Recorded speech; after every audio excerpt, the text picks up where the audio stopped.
बोलिए एकादशी महारानी की जय। आस्थावान सज्जनों, अभी भाद्रपद मास के कृष्ण पक्ष की एकादशी को हमने आपको हरिश्चंद्र की कथा सुनाई थी और आज अभी अब इसके बाद शुक्ल पक्ष की जो एकादशी है उसके 3 नाम हैं। वामन एकादशी कहते हैं, इसे करवट एकादशी कहते हैं क्योंकि भगवान ने इस दिन करवट ली थी, और इसे जयंती एकादशी भी कहते हैं। यह एकादशी के बारे में कथा सुनाने के लिए हम फिर प्रस्तुत हैं आपके सामने।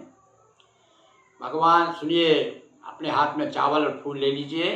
देखिए, जब भी हम कोई कथा सुनते हैं तो एकाग्रता आना चाहिए। तो हाथ में जो चावल फूल लेते हैं तो कुछ हमें मन में लगता है कि अब हम कुछ कथा सुनने के लिए तैयार हो गए। तो कथा सुनिए। युधिष्ठिर महाराज भगवान श्री कृष्ण से अक्सर जब भी समय मिलता है कुछ ना कुछ प्रश्न पूछा करते हैं और भगवान श्री कृष्ण नई नई कथाओं के द्वारा उनको संतुष्ट करते हैं। इस बार भी श्री कृष्ण से भगवान श्री कृष्ण से युधिष्ठिर पूछते हैं कि महाराज, ये भाद्रपद शुक्ल पक्ष की एकादशी की क्या महिमा है, उसकी कथा आप हमें सुनाइए। क्योंकि एकादशी का व्रत जो भी करेगा वो कथा जरूर सुनेगा। तो आप बताइए इसकी क्या महिमा है। तो भगवान श्री कृष्ण कहते हैं कि इसे वामन एकादशी कहते हैं और इसे जयंती एकादशी भी कहते हैं। और इस दिन जो है भगवान विष्णु ने करवट ली थी, इसीलिए इसको करवट एकादशी कहते हैं। तो अब हम आपको कथा सुनाते हैं। ये एकादशी का अश्वमेध यज्ञ के फल प्राप्त होता है, इतना ज़्यादा महत्व है। इसे सुनिए। इसकी कथा ये है कि एक बलि नाम का राजा हो गया है। उसने अपने तपस्या के बल से और अपने शक्ति शौर्य से इंद्रजीत को जीत लिया। इंद्र को भी जीत लिया उसने, और इंद्रासन पे अपने कहना चाहिए कि काबिज हो गया, वो स्वर्ग को जीत लिया।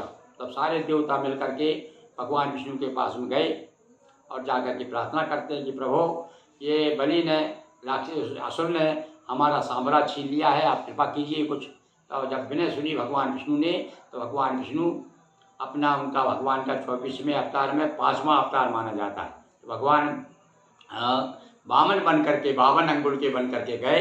और आप कथा सब जानते ही हैं कि राजा बलि बड़ा दानी माना जाता है।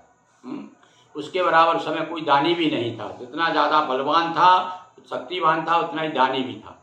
तो भगवान जब उसके पास पहुँचे तो उन्होंने कहा कि हाँ विप्रदेव, मैंने जो यज्ञ किया है और यज्ञ में तो जो भी दान लेने आए रहे हैं सबको मैं उनकी इच्छा अनुसार दान दे रहा हूँ, आपको क्या चाहिए। तो इन्होंने कहा कि महाराज, मुझे केवल 3 पाँव पृथ्वी चाहिए।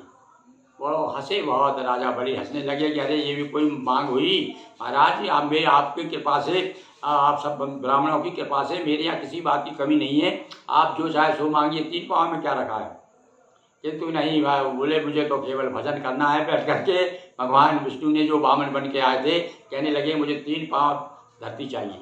और उसके बाद आप जानते हैं कि उनके गुरुजी ने मना किया। शुक्राचार्य ने कहा कि अरे महाराज, ये बड़ा छलिया है, समझ गया ये विष्णु आ गया है। तब उन्होंने कहा और आप वो कथा तो भजन तो प्राय सभी जानते हैं कि तेरे द्वार खड़ा भगवान भगत भर दे रे झोली।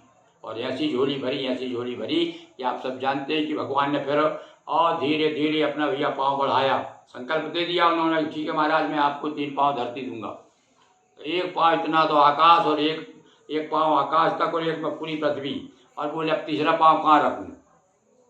तो उन्होंने कहा महाराज मेरे मस्तक पर रख दीजिए। तो कहते मेरी पीठ नाप लीजिए, कुछ लोग कहते हैं। तो इस प्रकार से मस्तक पर रख करके भगवान बड़े प्रसन्न हुए उस पर, और उसने कहा कि भाई मैं अब तेरे साथ रहूँगा। तो कहते हैं कि 4 माह तक द्वारे पर रहे भगवान, द्वारपाल बनकर वामन के। तो ये ऐसी बड़ी सुंदर कथा। तो ये जो इसी अवसर पर ये एकादशी का व्रत किया जाता है। भगवान वामन ने अवतार लिया था। वामन इसलिए इसे वामन एकादशी कहते हैं।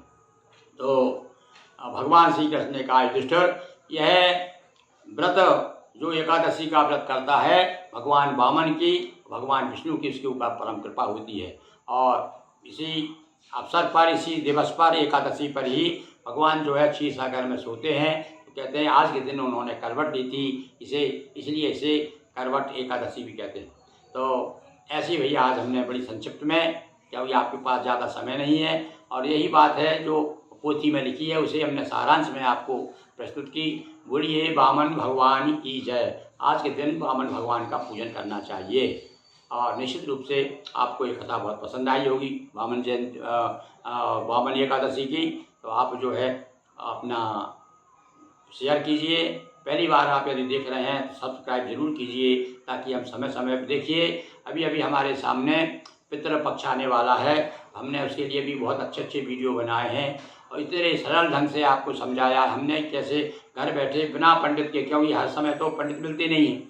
वैसे तो हमारे यहाँ कहा भैया बिन पंडितों से ही कराना चाहिए, पर अभी आपके पास समय भी नहीं है, पंडित नहीं मिल रहे हैं, तो हमने आपके लिए, क्योंकि आप पितरों को आपको आशीर्वाद भी लेना है, तो इसलिए बड़ी सहज से सरल भाषा में और उसको पितरों को जल देने की विधि भी बताई है, तो उसका भी आप लाभ लीजिए। और अभी आप ये कथा आपने सुनी, बोलिए एकादशी भगवान की जय।